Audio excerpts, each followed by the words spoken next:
Hey guys, Sashi here, and I'm just going to update the build guide. So to start off, I'm going to go for powers. You want to be running Lance of Faith and Conflagurate as your atmos always. Your main one is probably going to be Lance of Faith, and then Conflagurate. I just started using it on trash mobs and it's pretty good, but I usually just use Lance of Faith. For AOE, you want to use Break the Spirit is your main starting off encounter. So when you rush into combat, please break the spirit on the biggest enemy you can see. It'll make it a little weaker, do some damage. Then you can either choose to use Searing Javelin when you can line up the mobs, or if you can't line them up straight away, use Divine Glow, which gives you some divinity regen, but with piercing, no, which one? One of the feats, yeah, there we go. Divine Glow generates a full stack of Burning or Divine Judgment as long as you have at least one of the other.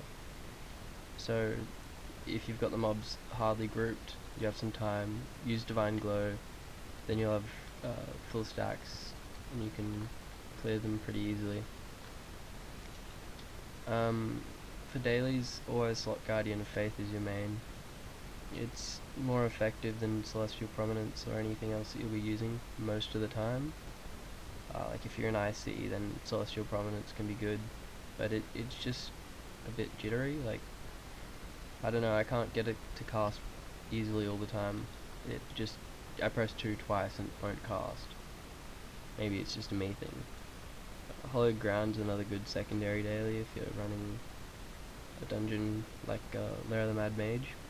We need some extra heals or some extra defense. Or if you're tanking Lair of the Mad Mage. Doomslayer always, whenever you use something like Break the Spirit, which does a negative effect on the enemy, it'll give you an extra 10% damage, which is just to general hitting. And then Divine Equilibrium is good. Sometimes Expanded Faith can be better, but most of the time I just run this. Basically, it's pretty obvious. When you're half Divinity, it's 15% damage. So you're averaging at like 7.5% extra damage. So it's just a general buff. For feats, Piercing Javelin. So it gives your at-wills a 10% chance to guarantee crit for Searing Javelin. This is good because when you've just used your powers, you're fighting trash mobs, you just want to spam Lance of Faith to power up another Javelin, and you might get Piercing Javelin, which guarantees the crit. Tipping Scales, already went over that with Divine Glow. So when you're in AOE scenarios, you want Divine Glow, Searing Javelin, and Break the Spirit slotted. Sometimes you can slot Dawning Light instead of Divine Glow, and that's when you'd use Expanded Faith over Divine Equilibrium. This is when there's either a lot of health or something, say if you're a weaker cleric, and you use Perfect Balance to keep you going. In those scenarios you want to be using Break the Spirit, Searing Javelin, Divine Glow, Searing Javelin, Divine Glow, and just back and forth on the mobs. If you run out of Divinity, just use 1 or 2 Conflagurates and then press Tab to gain some Divinity back. Sudden Verdict, you want to pick this because it's just 25% chance at full Divinity.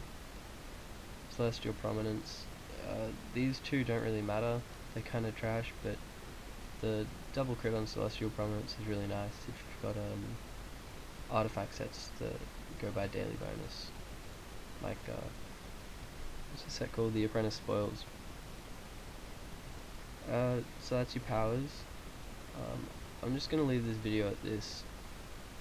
Alright, see you in the next video.